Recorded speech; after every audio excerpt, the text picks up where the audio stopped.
L'association Un enfant, une école a pour but de donner la possibilité à chaque enfant d'aller à l'école. L'association a réalisé, grâce à l'aide de plusieurs associations européennes, la construction d'une école située à Lumbila, à 20 km au nord de Ouagadougou. Cette école devrait accueillir plusieurs classes de 6e pour commencer. Alors comment tu t'appelles? Giulio Sanusa, Tu es en quelle classe? 4e. Et en ce moment, tu es en train d'étudier quoi?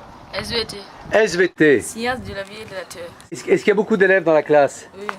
Combien?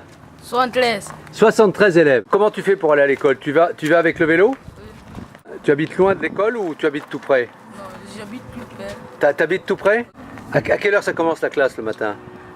7 heures. Et ça finit à quelle heure le soir? 15 heures. À 15 heures. Et est-ce que tu manges à midi à la cantine? Oui. Oui. Est-ce que c'est bon? Oui. Ah, c'est bon à la cantine. On vous fait la cuisine à l'école. Est-ce que c'est gratuit ou bien vous donnez quelque chose? Les parents. 100 francs par jour que vous devez payer pour pouvoir manger. 100 francs par jour. Est-ce que c'est facile pour tes parents de te donner 100 francs par jour? C'est pas facile. Donc, est-ce qu'il y a des jours où tu ne gagnes pas des 100 francs pour donner à l'école pour manger? Il y en a.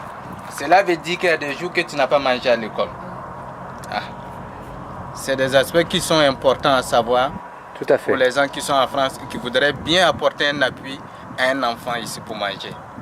C'est juste faire comprendre à tous ceux qui, que ce soit en France, en Suisse, en Europe, je ne sais où, mais qui ont envie d'aider un enfant, qu'ils sachent dans quelles difficultés ces enfants, qui ont le désir réellement de bosser, sont souvent confrontés à des questions existentielles, notamment la nourriture, notamment le déplacement. Et vous l'avez bien suivi, il a bien dit, 100 francs pour pouvoir manger à l'école, ce n'est pas évident tous les jours. Et il arrive qu'un jour, des moments, il n'arrive pas à manger. Un petit geste peut contribuer à permettre à cet enfant de manger convenablement, ne serait-ce qu'un repas par jour à l'école et pouvoir bien travailler tel que son désir l'exprime. Et c'est une bonne volonté qu'il faut encourager. 100 francs, pour nous Français, c'est 15 centimes d'euros.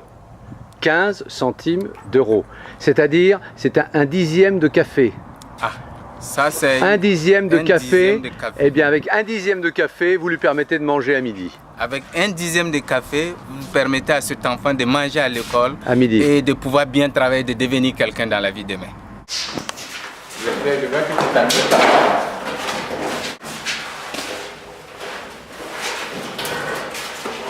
Je souhaiterais vraiment que l'année prochaine ou dans les années à venir, si ce n'est pas toi, en tout cas certains de tes petits frères, qu'ils aient la chance de venir ici. Tu le souhaites? Oui. Tu le souhaites vraiment? Vous le voyez, hein? il y a un peu de fuite d'eau, il y a encore des petites réflexions, mais bon, l'essentiel est fait. Et comme l'a dit l'enfant, c'est très beau, c'est très joli. Et je pense que toute contribution qui permettra de faire pousser encore des bâtiments pour le bien de ces enfants ou encore mieux entretenir ces locaux, eh bien, cette contribution serait la bienvenue. En tout cas, nous, en tant que structure associative, nous mettons au boulot pour quand même apporter un peu de bonheur aux enfants, surtout aux enfants en situation difficile du Burkina Faso. Je vous remercie. Merci Nicolas, et on espère que à la rentrée de septembre, eh bien, ces écoles, ces classes vont pouvoir ouvrir pour le bénéfice de tous ces enfants. Alléluia. Alléluia. Les dortoirs, les lits sont en place, et les dortoirs, c'est pour l'année prochaine. Les installations en arrosoir là, ouais. La porte rabattue, commodement on se lave. Inch'Allah, il faut que le projet de château d'eau que nous voulons et que nous cherchons les fonds d'ailleurs, parce qu'avec le forage que nous avons dehors, nous avons cette ambition de transformer ça en château d'eau afin de conduire l'eau du château vers les installations pour que les enfants soient bien à l'aise. Transformer cette fontaine, cette pompe manuelle là en système de château d'eau avec des canalisations. Et voilà. C'est ce financement que nous cherchons au quotidien, parce que ça y va de la commodité, des conditions d'internement même des enfants au niveau de l'école.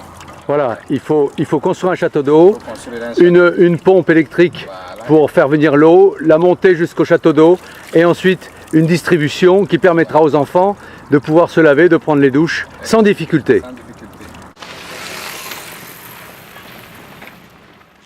Mais cette eau puisée ne servira pas seulement aux enfants, elle servira aussi aux villageois. Hein? Ouais.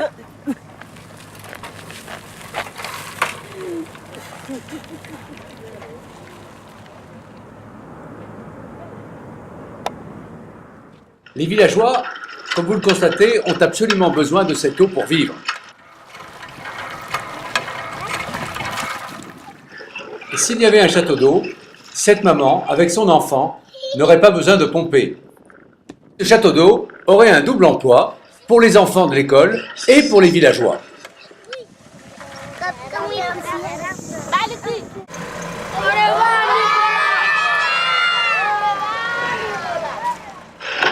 Alors ce château d'eau, vous l'avez bien compris, nous avons absolument besoin de le construire.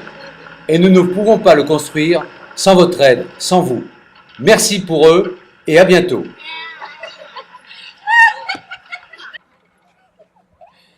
De même, il est très important que nous puissions parrainer un enfant comme Sanoussa. Pour 15 centimes d'euros par jour, il pourra manger à sa faim. Merci pour lui et pour les autres.